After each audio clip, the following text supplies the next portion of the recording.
Kembali dalam status medsos berujung teror dalam dialog Lunch Talk kali ini dan kami kembali mengundang Anda untuk bergabung dalam dialog hari ini. Ya, Mas Lukman bicara soal Undang-Undang ITE ini kemudian bisa menjadi satu payung hukum yang mengatur bagaimana sebetulnya ataupun sebaiknya gitu ya netizen mengungkapkan pendapatnya di sosial media. Apakah karena memang penegakan hukumnya sendiri ini memang di Undang-Undang ITE sendiri ini belum ideal sehingga iya, akhirnya yang terjadi seperti ini gitu. Ya itu kan berarti mengatakan bahwa publik tidak percaya sama hukum, ya kan? Gitu.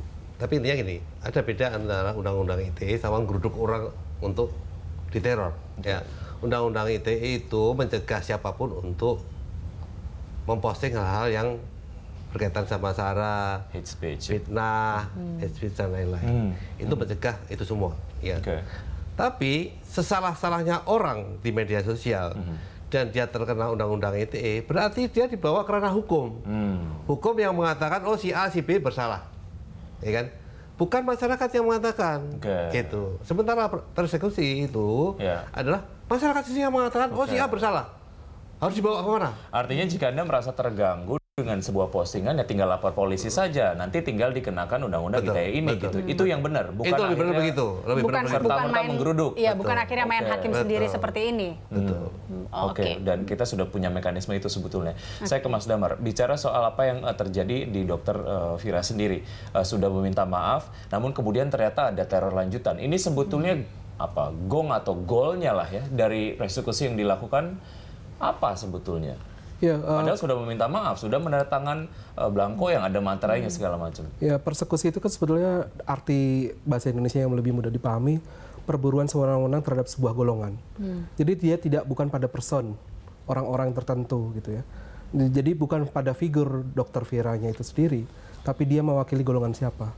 Dan persekusi ini makanya tidak berhenti pada saat orang itu meminta maaf, karena memang yang disasar adalah golongannya. Jadi golongan siapa yang direpresentasi oleh Dokter Vira, siapa yang direpresentasi oleh Bapak Hananto, siapa yang direpresentasi oleh Indri Soraya, dan kelompok-kelompok golongan ini kan sebenarnya jelas orang-orang yang selama ini kita tahu mereka mendukung Ahok lah dalam Pilkada Jakarta.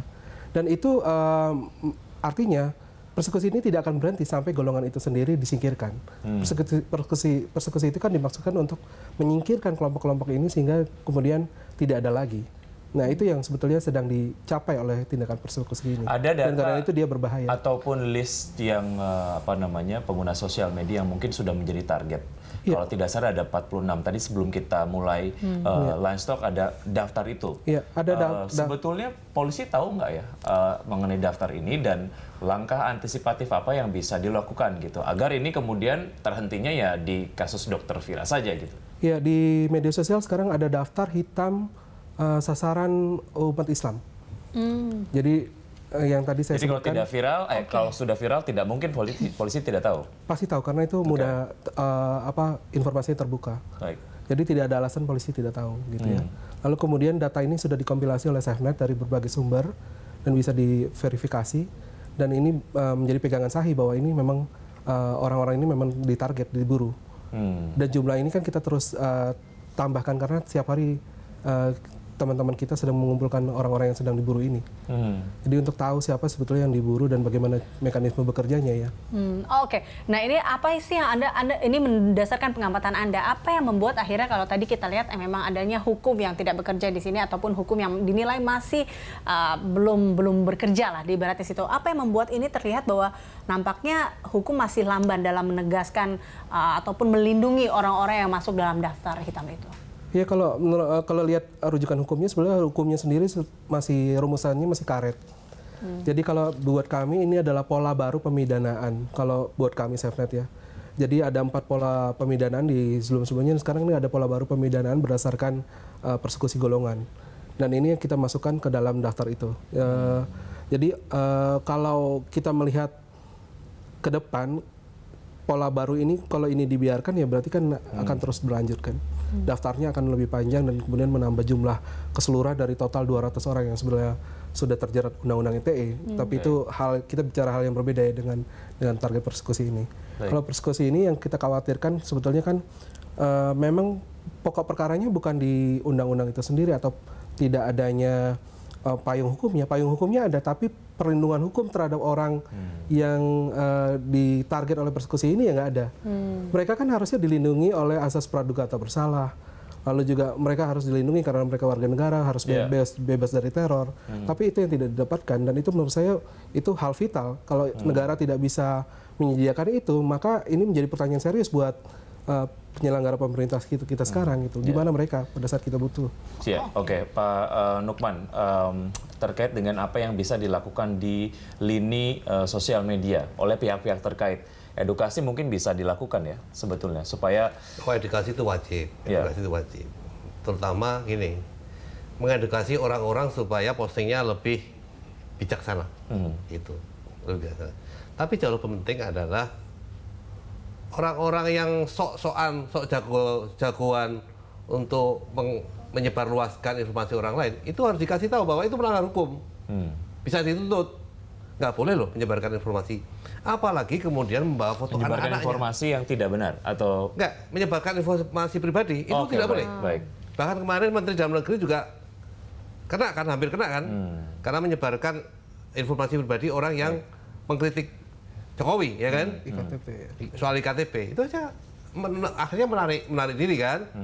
Apalagi yang sekarang terjadi adalah bukan hanya informasi pribadi, tapi foto anak pun dibawa, ditempelin ke orang tuanya. Itu lebih kurang ajar itu menurutku. Jadi edukasinya bukan hanya ke publik untuk supaya posting lebih bijaksana, tapi hal-hal yang terlarang secara hukum di media sosial itu harus disampaikan ke mereka dan harus tegas.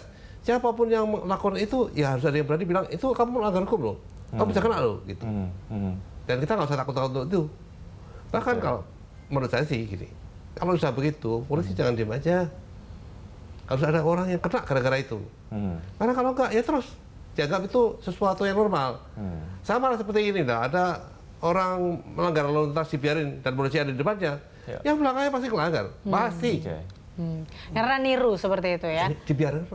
Oke. Ya, bicara soal program-program yang mungkin sudah dilakukan oleh Kemenkominfo lah ya untuk memberikan sosialisasi, atau misalnya ketika ada satu akun yang cukup mengkhawatirkan di blacklist dan dinonaktifkan, atau mungkin melibatkan providernya sendiri atau melibatkan sosial medianya sendiri gitu, baik itu Facebook, Instagram gitu. Menurut Anda seberapa efektif upaya ini? Ini selalu blacklist, blokir itu tindakan yang paling gampang, ya kan? Tutup, selesai. Tapi segampang itu juga orang bikin akun baru. Dalam kata lain itu tidak menyelesaikan masalah seperti itu. Jangka pendek menyelesaikan, jangka panjang tidak.